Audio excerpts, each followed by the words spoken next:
Hey Taurus, this is Perrymore Tarot's weekend reading from November 14th through the 16th, 2025. This is for Taurus, last shuffle for Taurus. Let's see what's going on. So Taurus, we have Archangel Gabriel here and giving you courage, giving you bolstering your power, right, through grief, wanting you to sit in some level of grief, wanting you to realize some stuff in this grief, to realize that um, it almost feels like they want you to understand that this won't last forever. The worst is behind you. They want you to see karma happen for anyone who's aggrieved you. But the karma is not necessarily like, okay, now, you're watching them and they're just being airlifted to something crazy or anything like that. The karma is that you were right all along about something.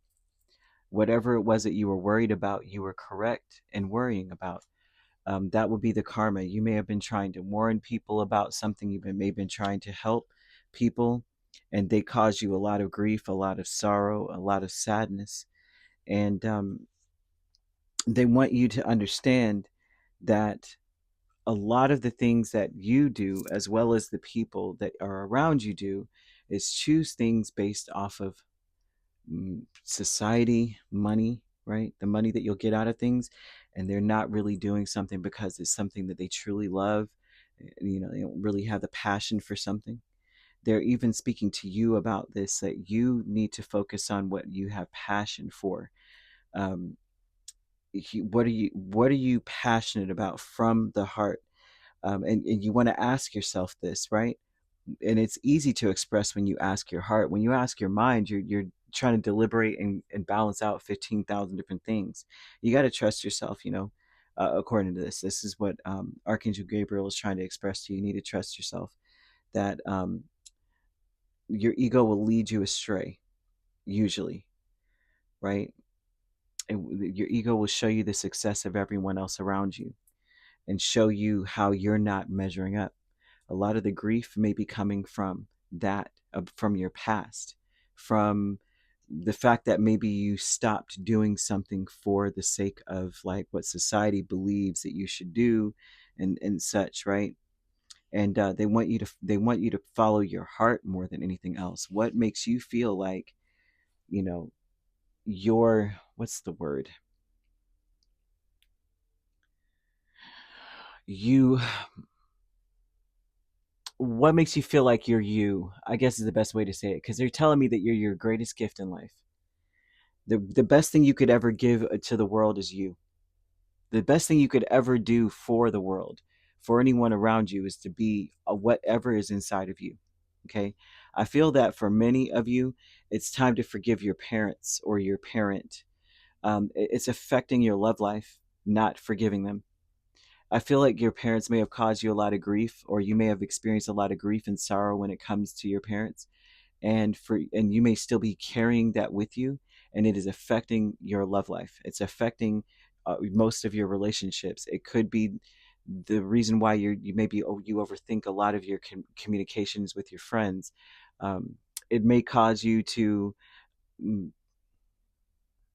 say things to people out of, from the mind and not from the heart. Uh, you know what I mean? And that has to end. It's ending anyway. I don't think there's anything that you could do about it. And if usually for our fixed energy, right, as we share fixed energy, we usually have to have something happen to us to make us stop doing something, because we're like, no, I've been on this road and I'm just gonna keep on riding it. Usually that's how we do. Like Leo, Taurus, Scorpio, and Aquarius, we're like, no, this is what I said I'm gonna do. I don't care, until something happens to make you stop doing it, right? But they're saying that there's something about a storm in your life that is going to end, a storm of grief, a storm of sorrow. It's ending. You want to say, I trust my inner voice, quite a bit. And when you say that, you want to be careful. Your inner voice may have been warning you about the way that you're speaking and the things that you say. Your words have way more impact now, especially with Archangel Gabriel around you. Archangel Gabriel is going to give you the right words to say. You need to use coral the color, which is more of a like a salmon color, like coral is like this little orange color in here a little bit, and or the stone, and that helps you to allow for flow and synchronicity to your words. So you're not using your mind, you're coming from the heart. It would be imperative this weekend. They don't want you to hold back when you speak, right? It's not a time to give up on communicating or moving in the direction of your hopes, dreams, or your plans. You really are on the right path, regardless, right? You will see progress as long as you continue to do what you're doing. It's important that you stand your ground and you really believe in yourself. Don't let anybody make you feel like or make you quit. Don't let anyone influence you to quit. Don't let your grief or the pain that you're going through, especially if it pertains to parents or childhood traumas or anything, don't let that stop you. Just because you don't know what's up ahead doesn't mean that you shouldn't follow your heart. Doesn't mean that you shouldn't continue doing what you're doing, and it doesn't mean that you're not headed towards greatness. It doesn't. I'm seeing angel number 1001. That's a deep number. It's a spiritually awakening type of number. And it tells me that for many of you, you are understanding something on a spiritual plane bigger or bigger than you ever did. And it will feel like a dark night of the soul. It will wake you up to some questions. It will wake you up to usually a spiritual awakening does kind of throw you into a darkness. Usually, at least in my experience, a spiritual awakening has opened my eyes to the things that I was dealing with, the people I was dealing with, and the things I was doing, and it made me understand so much more that I was just blind, and sort of it sort of made me sad. I grieved the time that I lost in so many ways, and being enlightened is deep because you finally say you turn on the light in a room, you don't realize you're sitting in this filthy room. You don't realize till the lights are on, all the way, and so that's something here that I'm seeing. You have to have the courage to really put a stop to something. And Queen of Wands, Ten of Swords, Eight of Swords, Justice. That's an energy of being very brave. So you are bold or emboldened over the week. You may there's a bold energy here. It may make someone quite nervous. You may be very nervous with this energy and stuck on doing the right thing. Justice is here twice. And so this is about doing the right thing, making sure that you don't say anything that could whiplash you later. I feel that spirit is going to make you think about something repetitively, about some of the things that you said, some of the things that you feel like you should say, and changing your perspective on it. You may be like, why is this conversation continually coming up? Right? I moved past it. I meant what I said. I said what I said. And it would be because spirit's like, you need to see this from a different angle. Okay? A lot of what you're saying is coming and spilling from a place of grief. A lot of what you're saying is spilling from a place of like you've been through a storm and stress, strain, fear. So we want you to forgive your parents, type of thing. Your parents may not be the worst in the world, right? Your parents may be wonderful, but then there's something to forgive in the sense that you made the world or life feel like Disneyland, and my life is Mad Max, you know. So you want to be like, well, I forgive them for trying to show me or shelter me or whatever the case is, understanding that that is the past and it's time to embrace new possibilities, release the past. A new path is available to you. You are no longer under their care. And even if you are in their life, like say maybe I have to move back in with my parents, forgive them for their past. Forgiveness is not necessarily like, yay, well, it's great that you abused me. I'm so glad you did. Look at who I am right now. It's so great that you were just weird.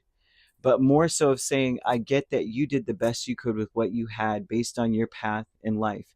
It isn't the best because I would have done differently. I would have done better, but it's what you could do within the capacity that you had. Maybe that's all that they knew. Maybe that's the lifestyle that, you know what I mean? Like through their limited understanding of life and maybe the way that the world was at the time, that's what they knew to do. And if you had walked a mile in their shoes, you might have done the same. It's like just having that understanding that perhaps that's the case. Perhaps I would have done the same thing if I was born at the same time as them. I'm their sign, right? And I had the influence that they had. Maybe I would have been that person. The transformation is the Seven of Cups and the Wheel of Fortune, understanding that we're in the middle of a change, where we're leaving something behind, confusion behind. There's something about you becoming very clear, right? Very clear. So I'm leaving the confusion behind, but I also don't know what's up ahead. I have no idea. Commitment is the Eight of Cups and the Page of Cups. So there's a commitment here of walking away from things that no longer work for you or just don't work, period. So that you have to sacrifice things that don't work for things that do. And so this is a commitment of saying, I'm walking away from those things. I'm at least going to make the effort towards new. I'm going to leave the past where it's at, right? So there's something that where this weekend you may have to make an agreement. There's a situation that occurs that lets you know I'm never going to be like that. Either you add again or you just say I'm not going to be like that. That's not going to work for me. But you have to be careful with what you say. A lot of this would have to do with perhaps maybe you didn't realize before that some of your words hurt. Maybe you didn't realize before that maybe you're coming from a sad place as to why you may say what you say, because they're asking you to really watch what you say. I feel that for many of you too, your words are going to come back to bite you, or because they're giving me a parrot, which means it will be repeated back to you. You want to be careful with that. You could be dealing with an Aries, a Libra, heavily Sagittarius, Pisces, right? So you could be an Aries Taurus cusp. You could be dealing with a Pisces Aries cusp. If you're not dealing with those signs, which you don't have to be, those signs could also be in your chart. If you'd like to book a personal reading with me, my links are on my page. Peace, love, and light. Take care.